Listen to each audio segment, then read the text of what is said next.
ke-25 tahun C.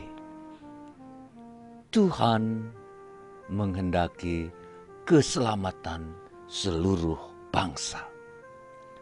Bapak, Ibu, saudara-saudariku yang terkasih, selamat berjumpa kembali. Bagaimana kabar Anda hari ini? Sehat, bahagia, gembira dalam Tuhan Yesus yang telah menuntun, melindungi kita semua. Amin. Amin, amin, amin, amin.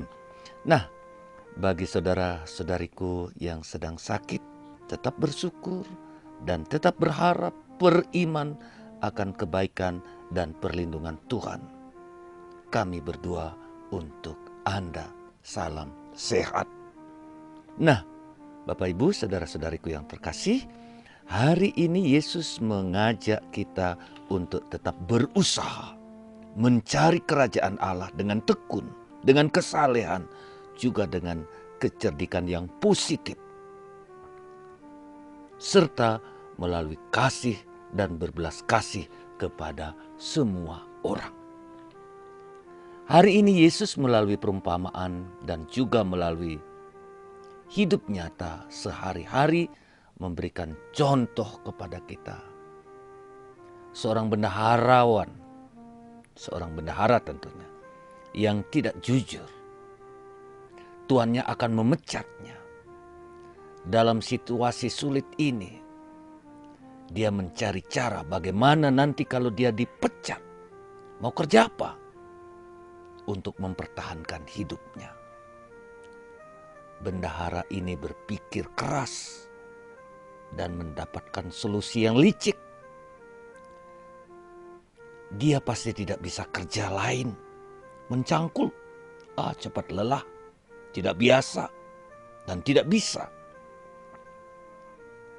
Mengemis atau menjadi pemulung, tambah malu.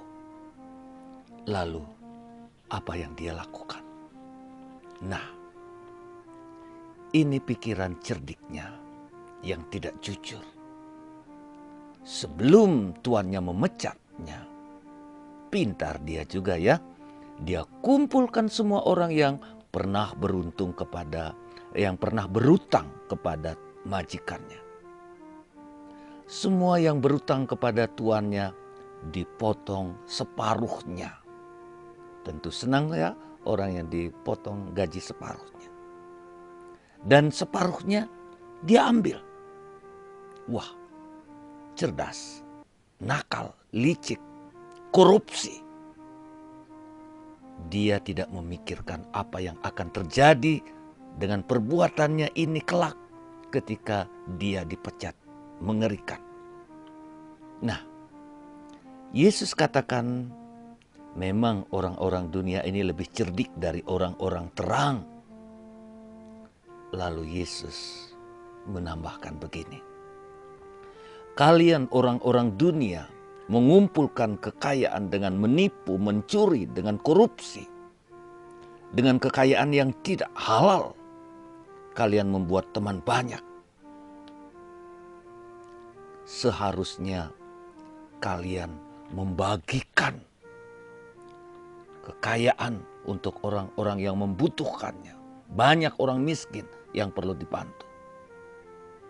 Karena suatu saat, bila kekayaan itu tidak ada lagi, siapa yang akan menolong kalian? Siapa? Kalau kalian berbagi dengan orang-orang miskin itulah yang akan membela kalian di hadapan Tuhan. Ingat, kita masih ingat ya tentang perumpamaan Lazarus, bagaimana itu ceritanya, tapi intinya ketika Lazarus dan orang-orang kaya itu mati, satu masuk surga, satu masuk neraka. Ada jarak yang sangat besar menganga. Lazarus yang kini bahagia tidak dapat membantu lagi karena jarak telah memisahkan. Yesus bukan membela orang-orang yang curi uang atau koruptor, tapi dia berkata, siapa yang setia pada perkara kecil, ia akan setia juga pada perkara besar. Dan yang tidak benar dalam perkara kecil, ia pasti tidak benar juga dalam perkara besar.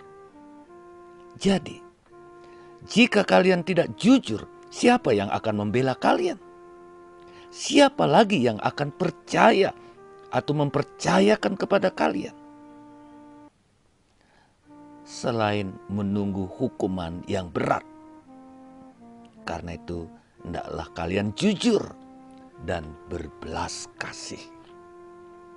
Bapak Ibu, saudara-saudariku yang terkasih, bacaan kedua membantu kita untuk menunjukkan apa yang harus kita lakukan.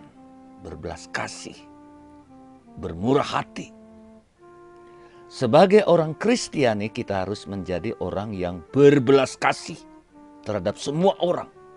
Kasih yang universal yang kita ungkapkan dalam hidup nyata, juga dalam hidup doa. Hal-hal material selalu terbatas adanya, tidak akan bisa memenuhi segala kebutuhan kita sampai kapanpun.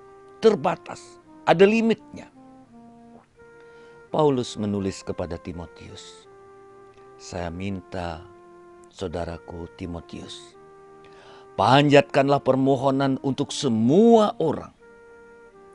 Itulah yang berkenan kepada Allah, yang menghendaki agar semua orang diselamatkan. Sebagai orang Kristiani, kita harus mempunyai hati yang terbuka bagi semua orang. Hati yang berbelas kasih. Tuhan bukan hanya memperhatikan bangsa terpilih, bangsa Israel. Tetapi Dia juga memperhatikan dan menghendaki agar seluruh bangsa di dunia ini selamat.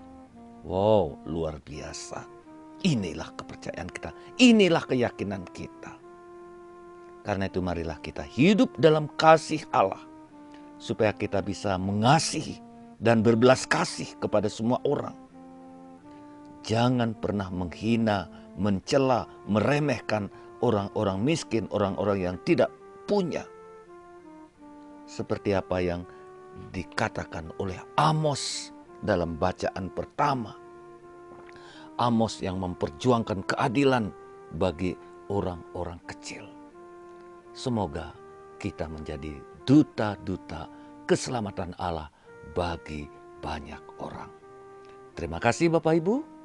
Baca firman, renungkan, hayati, dan semoga kita menjadi orang-orang yang penuh belas kasih kepada semua orang. Amin.